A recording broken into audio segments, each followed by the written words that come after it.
Hello সবাইকে, কি অবস্থা সবার?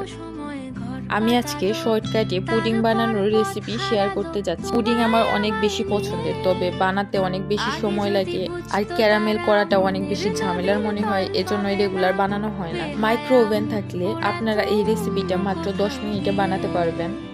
আমি এখানে 4টা ডিম নিয়েছি, ডিমগুলো ভালোভাবে ফেটিয়ে নিচ্ছিলাম যাতে করে কোনো লাম্পস না থাকে। ডিম ফেটানো হয়ে গেলে আপনারা আপনাদের স্বাদ অনুযায়ী চিনি অ্যাড করে নেবেন। আমি খুব বেশি মিষ্টি পছন্দ করি না, তাই আমি আমার পরিমাণ মতো চিনি অ্যাড করে নিচ্ছিলাম। আপনারা যদি মিষ্টি পছন্দ না করেন তবে আপনারা এ পর্যায়ে সুগারটা স্কিপ করতে পারেন সম্পূর্ণ, এতেও কোনো সমস্যা নেই। এরপর আমি ডিম আর চিনিটাকে ভালোভাবে মিশিয়ে নিচ্ছি। আপনারা চাইলে মিল্ক অ্যাড করার পরেও মেশাতে পারেন, তবে আমি আগেই মিশিয়ে নিচ্ছি।